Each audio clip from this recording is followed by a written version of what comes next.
Good evening. You're listening to the Hour of the Time, and I'm your temporary hostette, Michelle. For those of you who are regular listeners to this program, you know that many hours have been devoted to discussing economic collapse, its likelihood, probability, its inevitability. Tonight, we're going to delve into some extremely controversial material that will involve what you must do to prepare to survive after the economic collapse. As in other programs that I've done regarding training, this material is approximately 20 years old, so you must listen to it and take very good notes and listen for broad principles that are applicable to a variety of circumstances and conditions. So you'll have approximately 3 minutes here to get paper and pencil by your side. You're going to need it. And then we'll continue with this evening's program, Defending Your Retreat, a manual after the collapse.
This ain't no party.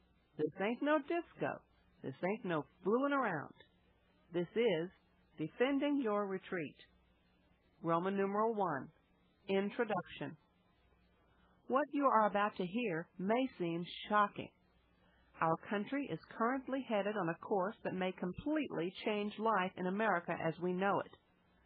Very soon, our basic survival may depend on our ability to defend our possessions, families, and homes. There are many that feel the impending economic collapse will be accompanied by a neat, lawful, and calm period of economic adjustment. If they are correct, then the need for information such as this does not exist. However, they are playing poker with the biggest stakes of all, their lives. I would far rather be too well prepared than face the future defenseless. The events of 1977 in New York City during the power shortage are an omen of what we can expect during a period of extended economic crisis. How would you defend your possessions against organized bands of looters?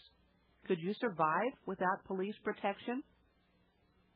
It is neither the purpose nor intention here to explain or detail the economic disaster that awaits us. I assume that if you were not concerned with the frightening prospects of our future, you would not be listening to this program.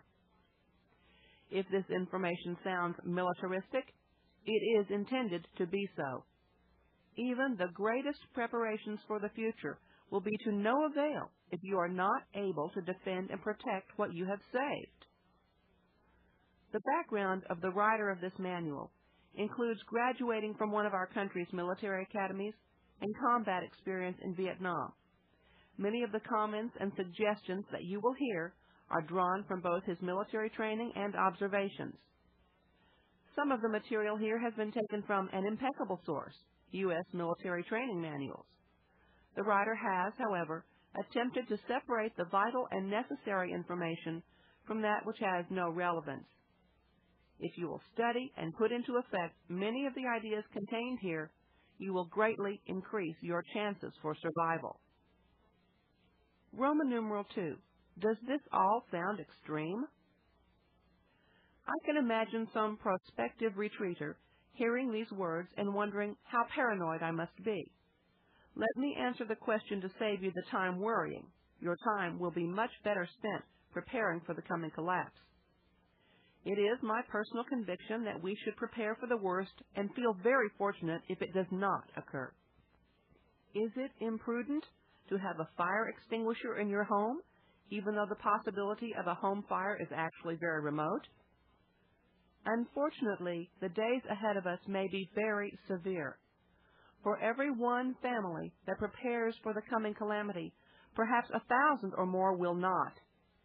When these unprepared individuals begin to run out of food, is there any limit to their struggle for survival? Your survival will depend on your ability to protect what you have. The large number of state and federal armories scattered around the country may at first seem a blessing. In the long run, however, they may constitute the ultimate threat to our existence at the retreat. When controlled and supervised, the weapons in these armories increase our country's strength and prevent widespread civil disorder, sometimes. In the advanced stages of the inflationary panic that seems to be coming, the government, both state and federal, will most likely lose control over the National Guard and many federal troops. As the dollar loses more value each day, troops will eventually refuse to serve when paid only with worthless paper money. As civil disorder begins, the troops must decide whether to defend their homes and families or yours. Guess what they will decide. As a byproduct, they will take home with them, or allow to fall into the wrong hands, vast quantities of automatic weapons, ammunition, grenades, mortars, and even armored vehicles. How ridiculous would your defensive preparations seem against heavily armored looters assaulting your position for food? What is the answer? As I see it, we must make every possible preparation for defense consistent with our abilities and finances. Given the prospect of attacking a well-prepared defense position, your attackers may soon give up this folly and move down the road to attack someone else. Roman numeral 3, defending your retreat. The single most important criteria of all is to ensure the retreat you select is defendable. Your defense may simply be its isolation, its physical preparations such as barbed wire or entrenchments, or a combination of the two. Remember, however, even the most thoroughly prepared and vigorously defended retreat may not survive repeated assaults from heavily armed and determined bands of looters in a highly populated area. Conversely, the most isolated retreat may fall to a single looter unless basic security precautions are taken. Basically, stay as far away from the population centers as possible. As food begins to disappear from the supermarket shelves, roaming bands of thugs and looters will gradually begin the attrition process. The weak and unprepared in the major urban areas will be the first victims of the collapse. The more agrarian and remote cities and towns will be spared the violence initially. However, our interstate highway system and modern communication systems will soon spread the disorder over most of the country. It is assumed that your retreat is somewhat isolated, or at least away from the major urban areas. Not all of the suggestions here are appropriate for every application. You should, however, find enough to greatly improve the defenses of your selected site. Roman numeral 4. Never retreat alone. To a certain extent, there is safety to be found in numbers. A well-defended retreat of several families is less likely to be attacked than that of a single family. Only if you have the protection of total isolation, deep in the North Woods or the Arizona desert, etc., should a single-family retreat be considered. One person can only remain on guard duty so long. Even a well-armed single family would be overwhelmed in a short time by the coordinated attack of only lightly armed looters. Multiple family retreats offer the following advantages. 1. Cooperation in instituting a coordinated and well-prepared defensive system that would not be possible for the single family. 2. Sharing of the tasks of defense, hunting, food preparation, housekeeping, farming, etc. And 3. The potential of attracting qualified medical personnel to the established retreat, and this is most important. Roman numeral 5. What about your neighbors?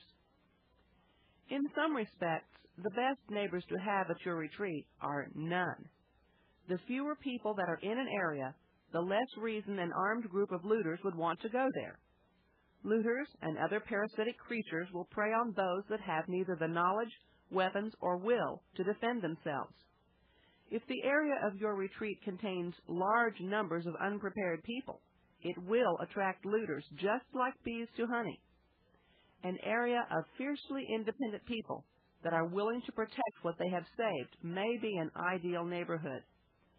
2 or more retreats in close proximity linked by CB radios may be able to offer mutual support in case of attack by a numerically superior force. It may be worth consideration. Roman numeral 6. Types of attacks. Mr. Mel Tappan, in his excellent book, Survival Guns, published in 1976, lists the 4 most common types of attacks to expect. 1. Exposed attack. This will probably be the most common type of attack. Looters and other rabble simply rush your position with little coordinated or accurate firing. If you have chosen and prepared your defensive position well, and if you are suitably armed, you should expect to defeat a force 10 or more times your strength. Your sentries or scouts should give ample warning of the impending attack. 2. The stealth blitz. One of the most dangerous forms of attack to the defenders. The attacking force, which may be quite small, uses the cover of darkness to sneak up and overpower your sentries. Simultaneous entry may be made at several different points. This type of attack may be successfully defended against by alert sentries and adequate warning systems. 3. Fire blitz. This is probably the most dangerous form of attack to the defenders. The only viable response is frequently to escape your dwelling via a hidden and hopefully secure means. This type of attack occurs when a usually superior force surrounds your retreat and simultaneously firebombs it and hoses it with automatic weapons fire. The only possible defense is to have a clear field of fire in all directions to prevent the enemy approaching your position and/or remote-controlled anti-personnel explosive charges that may be detonated from inside the retreat. 4. Scouting attack. A small advance party is sent ahead of the main body of attackers to test the strength of the defenders. By exposing themselves to your fire, they will attempt to determine the range and depth of your defensive fire.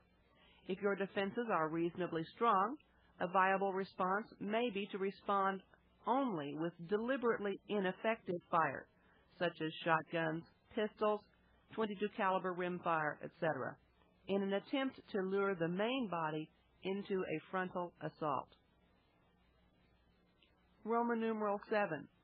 Chain of command. The person in your retreat with the most military experience should be put in complete charge of all activities pertaining to the defense of your compound. From a central observation or command bunker, he should direct, via radio if possible, and coordinate all offensive and defensive combat operations. There is only room for one boss. Select him wisely and follow him well. Roman numeral 8. Guards are a must. One of the greatest dangers to your retreat is the surprise attack. In the smaller 1 or 2 family retreats, it becomes impossible to keep a guard on duty constantly. This inherent problem is one reason that multiple family retreats are safer. The greatest danger from surprise attack comes at night. The absence of an alert guard may make your retreat vulnerable to even a lone attacker. Smaller retreats must rely heavily upon protective barbed wire, guard dogs, and even geese to give warning of an attack. Larger retreats should assign approximately twice the guard force at night as during the day. During daylight hours, your guard force may be kept to a minimum. With darkness, however, the danger of attack increases substantially. In Vietnam, the greatest danger of attack came during the evening hours. The fortified outposts that the Marines and Special Forces established in the Vietnamese villages are an excellent study model. The problems they faced are similar to what we may expect to confront at a retreat. In preparing the defensive positions at your retreat, the following priorities should be established. 1. Clear fields of fire and remove objects that limit observation. 2. Prepare adequate communication and observation systems, visual, CB radios, walkie-talkies, and so forth. 3. Prepare individual shelters, storage facilities, and weapon emplacements. 4. Design and install barbed wire obstacles and barricades. 5. Plan for the concealment or camouflage of all defensive positions. Roman numeral 9. To shoot or not to shoot. As you watch a group of strangers approach your retreat, an important decision must be made. Militarily, you do not want to allow any strangers to approach and enter your retreat. To do so would compromise and weaken the effectiveness of your defense. As the group approaches, you should have established a deadline, beyond which no one may approach without securing permission. Anyone that is so warned and refuses to heed your warning must be treated as an enemy. Roman numeral 10. Communications. Communication is a vital ingredient in coordinating the defense of your retreat. The advent and development of the CB radio has been of major interest to the retreater. Low-cost, portable CB radios may be used to arm all patriots, lookouts, scouts, and so forth with instant communications. CBs are not private, however. A potential enemy may just as easily monitor all your messages once they discover the channel you are using. Remember, never discuss codes, ciphers, or the organization of your frequency changes over the CB radio. One security solution may be to see if crystals may be secured for all of your CB sets that allow them to operate either slightly above or below the regular frequencies. However, the FCC takes a very dim view of this idea.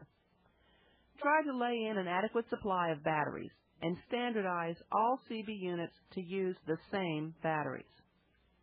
Roman numeral 11. Need for defensive lighting. As previously discussed, the hours from sunset to sunrise are the most dangerous time for the retreat. It is during this time that an enemy would most likely launch an attack. Darkness certainly favors the attacker. Some types of defensive lighting to locate the attackers is necessary. Floodlights or high-powered searchlights may at first seem to be the answer. They do, however, have certain limiting features that prevent them from being of use in most situations. These are: 1.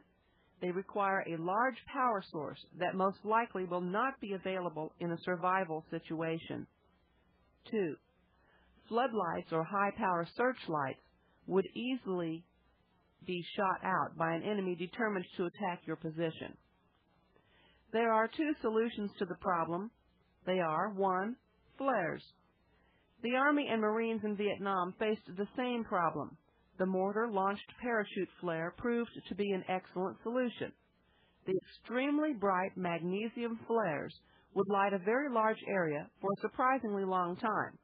The hotly burning magnesium flare products produce updrafts that help the parachute stay aloft longer. The problem, of course, comes in when you try to obtain mortars and parachute flares. Though difficult and perhaps illegal to obtain now, there may be a time that they are available in the future. Keep them on your list. 2. Night vision devices. There are basically two types of night vision devices available: active and passive. A. Active. A light is emitted, such as infrared, and then viewed through a special viewer. The M1 infrared sniping system of the Korean War fame used this method. The major drawbacks are the bulky power packs required to operate the unit and the possibility that an enemy with an infrared viewer could easily locate your position from your light transmissions. B. Passive. A passive night vision system is most desirable because it emits no light. The passive device amplifies existing light levels, such as moonlight and starlight, several million times. During the Vietnam conflict, the writer of this manual used a night vision scope on many occasions to locate enemy sappers before they could approach the lines. A night vision scope mounted on a rifle such as the M16 creates a potent weapon that seriously discourages an enemy from launching a night attack. Roman numeral 12. The use of binoculars and spotting scopes. Binoculars are a valuable tool for both offensive and defensive operations. Binoculars and spotting scopes allow you to identify potential targets at long distances before they become a threat to your retreat.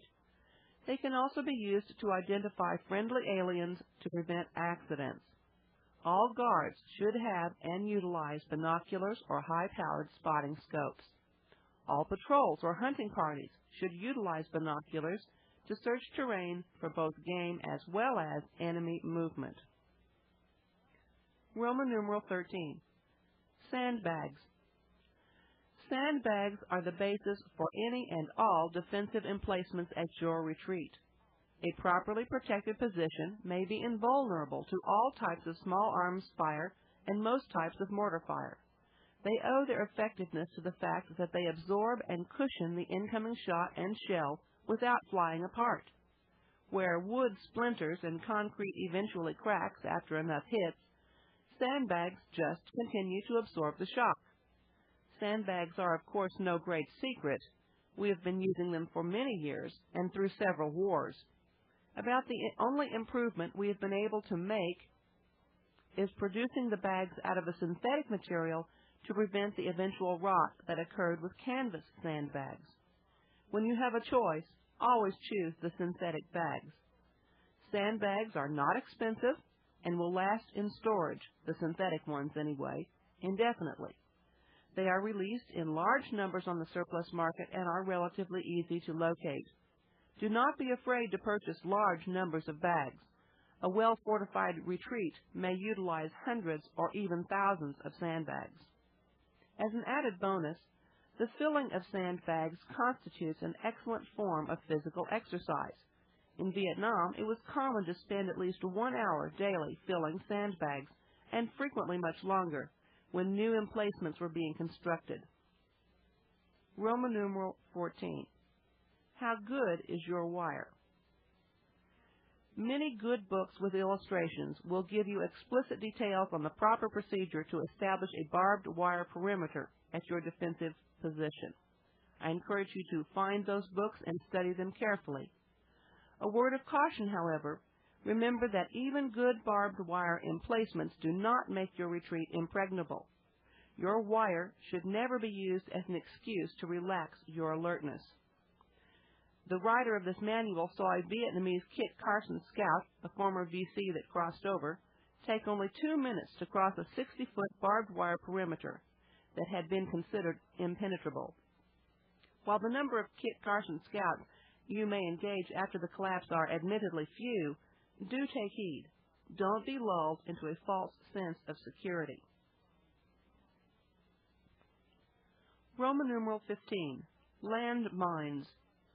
The proper use of land or anti-personnel mines will reduce the area of your perimeter that must be defended against land assault.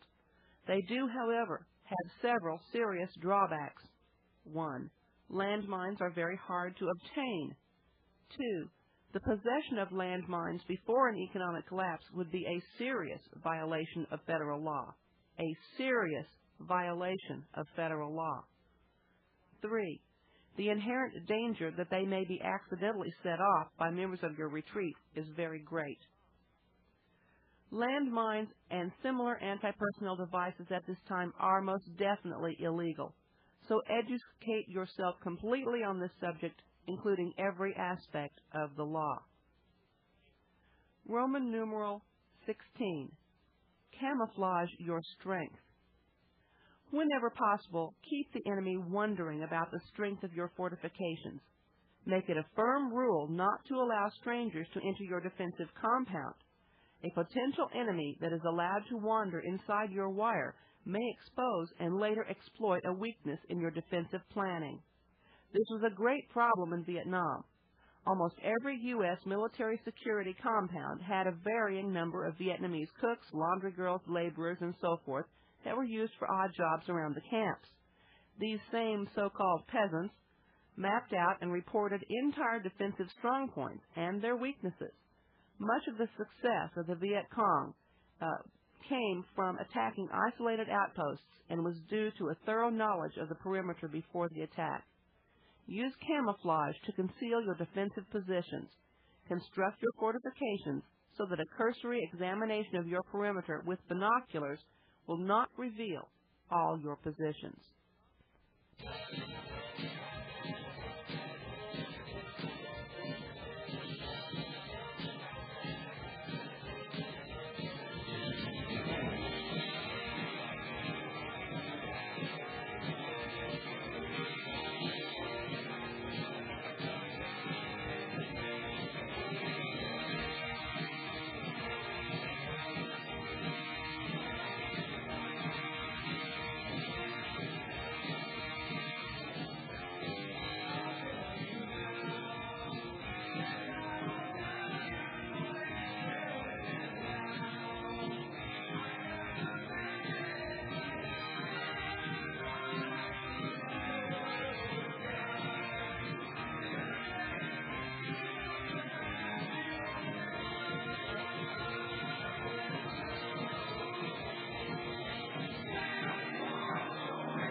Ladies and gentlemen, it is important to recognize that in the type of conflict we are describing tonight, this war will be won not by weapons, but primarily by wits. And what it is available for you to know by your five senses and by your intellect, you are responsible to know. And one of the things we know well from listening to this program is the absolute necessity of acquiring precious metals, gold, silver, platinum, in whatever configuration is right for you, your family, and your budget. It is with these precious metals that you will be able to buy food, transport, clothing, shelter, or perhaps purchase the life of a loved one when the currency that we now exchange is completely without value.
Человек родится, он слаб и гиб, когда умирает, он крепко и черт.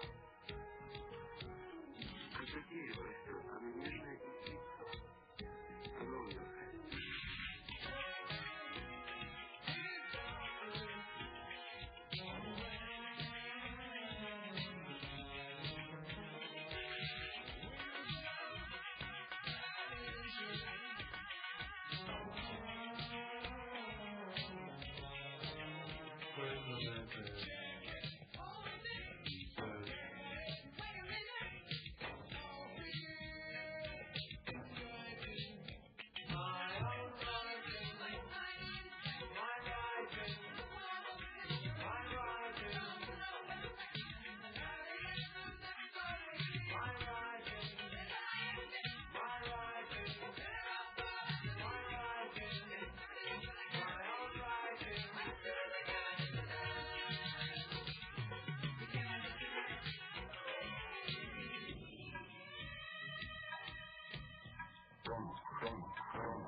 Roman numeral 17, escape routes.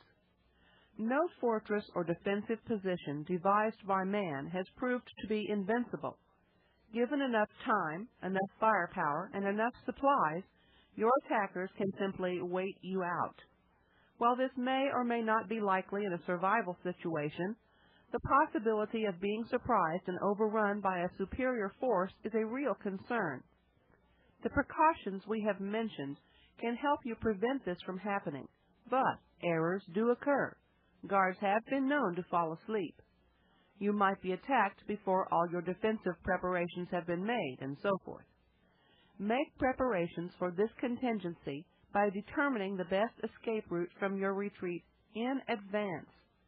Determine which defensive positions are necessary to cover the escape route and assign personnel and alternates to man them. Decide on a place of safety, away from your base camp, that the members of your retreat may gather to regroup. Make sure that all members of the retreat know how to find the regrouping location, especially during darkness.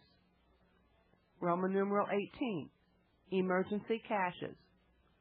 At key locations surrounding your retreat, you should bury critical survival material to be used in case of emergency. This equipment should include, but not be limited to, the following. 1. Spare weapons and ammunition. 2. Compact dehydrated food and vitamins. 3. First aid and medical supplies. 4. Extra compasses and local maps. 5. Gold and silver coins for use for barter. 6. Spare clothing and other miscellaneous items that may be appropriate to your particular situation. The finest booklet ever written on the subject of burying items is called Methods of Long-Term Underground Storage. It should be consulted to ensure that the valuables you bury are protected against corrosion and the elements. Roman numeral 19. Emergency packs. Each man, woman, and child should always keep an emergency pack stocked and ready to take on a moment's notice. If you had to abandon your retreat with no notice, the contents of your pack may prove the difference between life and death. A well-stocked emergency pack should include the following articles. 1. Spare ammunition and an Armalite AR-7 survival rifle or other small, effective, lightweight firearm. 2. Compass and local maps. 3. Dehydrated food and vitamins, as well as eating utensils. 4. Fire-making equipment. 5. A tube tent and insulated thermal blanket. 6. Hunting knife. 7. Spare canteen. 8. Dry clothing, especially extra socks. 9. Miscellaneous personal items. Roman numeral 20. Topographic maps. Topographic maps are an absolute necessity. Unless you know where you are, you can never know where you are going. Topographic maps may be purchased for almost any area within the continental United States. By studying the topographic symbols, you can become familiar with the terrain without ever being there. Use it to plan escape routes, offensive sorties, etc. Roman numeral 21. Always be armed. Once you have established and occupied your retreat, a cardinal rule should be, never be more than arm's length from your weapon. The collapse of law and order, as we know it, if there really is such a thing, places the ultimate responsibility for personal protection with the individual. Unless you are properly armed constantly, you may fall prey to the first vagabond looter that comes along with a Sears 22 bolt-action rifle. The old frontier adage of putting on your gun at the same time you put on your pants has much merit. Each adult should wear a sidearm during all waking hours and keep it next to your bed, bunk, hammock, or sleeping bag at night. Each adult leaving the main security compound should be armed with an assault rifle in either the .223 or .308 caliber. That one trip you make outside the wire with only your sidearm may be the last trip you ever make. A great many parallels may be drawn between the present life of the white Rhodesian farmers in the outlying areas of Rhodesia and our projected living conditions at a retreat. The Rhodesian bush farmers are a very hardy group of men and women. Many a life has been saved because of their defensive practice of being constantly armed. Take heed. Roman numeral 22, standardization of weapons. In a retreat situation, it becomes vital that all weapons be standardized to certain types and calibers. Standardization will accomplish the following. 1. Reduce the number of calibers that must be stocked. 2. Make it easier to stock spare parts for weapons. 3. Reduce the number of spare magazines that must be stored. And 4. Reduce the number of weapons that each person must be familiar with. Roman numeral 23, ammunition. Adequate supplies of ammunition during a period of extended crisis will be a major problem. This may be partially solved by 1. Elimination of all unnecessary calibers and standardization on 5 basic types, that is, the 45 ACP, 308, 223, 22, and 12 gauge. 2. Reloading equipment, dyes, powders, and bullets. Good quality commercial or military ammunition may be stored almost indefinitely. Roman numeral 24, establishing a ready room. A ready room, or alert area, should be established in the central portion of your defensive compound. You should keep here your main line defensive weapons, loaded magazines, and spare ammunition. All weapons should be cleaned and inspected regularly. Magazines should be rotated frequently to ensure the springs do not weaken. Roman numeral 25. Establish fields of fire. All members of your retreat should have access to and understand how to use a range card. A ranging card is drawn in advance to give a visual representation of the distances to key landmarks within your fields of fire. You should use these landmarks to accurately adjust your sights. This does away with the guesstimation of range and should provide greater accuracy throughout your entire field of fire. Roman numeral 26. The chainsaw. Since World War II, the self-contained, self-lubricating chainsaw has been developed to the point that it is a very valuable all-purpose tool. Of its many functions, the most notable are 1. Cutting trees for barricades, 2. Cutting lumber for construction, and 3. Cutting underbrush, small trees, and so forth to clear fields of fire. During the Vietnam conflict, the importance of the chainsaw was proven many times. Several units of the Marine Corps and Special Forces were issued and carried chainsaws as an important tool. It will be necessary to ensure that adequate stores of gasoline are available. Roman numeral 27. Need to have scout outs. Depending on the size of your retreat, there are many advantages to be gained from having one or more scouts outside your defensive perimeter during a time of potential trouble. These scouts, when armed with walkie-talkies, perform the following functions. 1. Give warning of an enemy attack. 2. Indicate the size and strength of the enemy force. 3. Harass the enemy by attacking his supplies, vehicles, communications, etc. 4. Perform duties as a sniper. 5. Attack the enemy from the flank and block his path of retreat. The principle of maintaining one or more scouts outside your perimeter is an old one. Most notably, the Chindits in Burma used it with great success to defend their forward fire bases against attack from the numerically superior Japanese forces. Roman numeral 28. Patrols and their weapons. Patrols will be of great importance to your retreat. They will be looking for potential threats to your retreat as well as hunting for game. The armament of these men is of great importance. Patrols should see that their weapons are complementary. Please note the following bad example. Both men on patrol are armed only with sidearms and scoped bolt-action hunting rifles, 308 or 30-06. While stalking game, they are suddenly confronted by 3 parasites armed with Sears 22 automatic rifles. Though you may drop 1 or even 2 of them with your first shots, bolt-action hunting rifles are slow to operate and impractical at close range. The chances of you surviving even this basic and simple confrontation are remote. The 22, while lacking in power, is deadly if you are hit with enough of them. Moral to this story: always have at least 50% of your patrol armed with light assault rifles.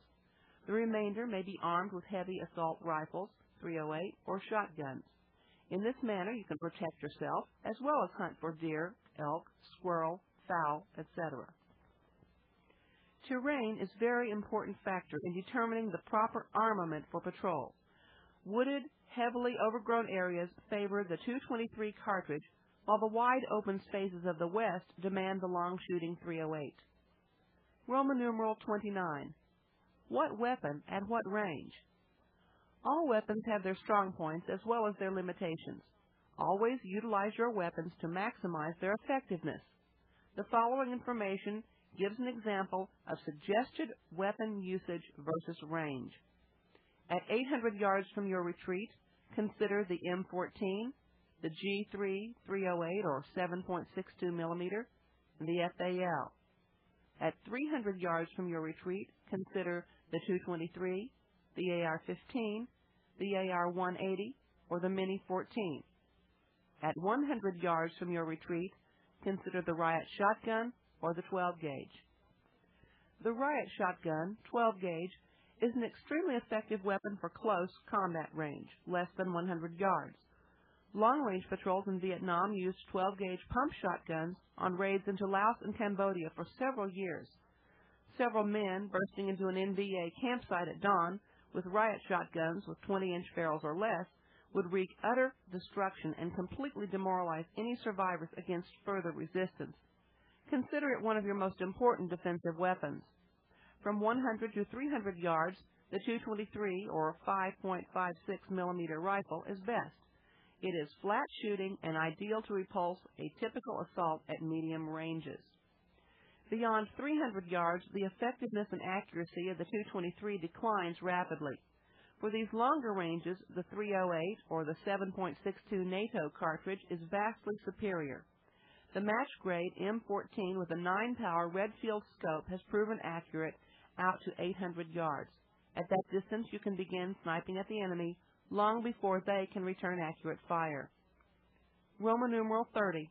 Cleanliness and your weapons. You cannot expect a dirty weapon to function reliably or shoot accurately. Weapons should be cleaned daily and inspected regularly. Be certain to include adequate supplies of lubricating oil, bore solvent, cleaning rods, brushes, etc. in your survival equipment. Roman numeral 31. Weapons practice is vital. The finest weapons and arsenal are of no use if you do not know how to fire them. All adults and older children should practice with their weapons regularly. Younger children should be familiar with weapons and become accustomed to the sound of gunfire. At all times during the construction and preparation on your retreat, weapons should be worn. By the time the economic collapse occurs, your weapons should be old friends. Roman numeral 32. Automatic weapons. Despite the volume of publicity that surrounds automatic weapons, they remain of questionable value during a survival situation. Controlled, highly accurate, semi-automatic fire is far more desirable alternative when ammunition is at a premium. Automatic weapons do have a place in conventional warfare. For defending a fixed perimeter against hordes of advancing armies, it would be invaluable. It is, however, doubtful that such a situation would occur in a retreat that could not be handled with controlled, semi-automatic fire. We have been discussing the means and methods of protecting and defending your retreat in the time of economic collapse. There remain yet 5 subjects you should consider and study well on your own.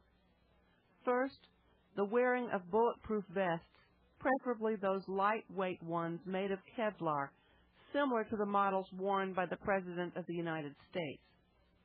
The need for protective headgear, preferably the current Israeli issue, which is made of a lightweight, impact and bullet-resistant plastic. Consider also uniformity of clothing, the possible use of alternate identification, and improvised munitions. All of these things will be very important to you in a time when law and order as we have known it ceases to exist, and it's every man for himself in the world. And don't forget to live always with prayer and consider these things with prayer, for your future will depend on it. Good night, ladies and gentlemen. God bless you and yours, and God save our republic.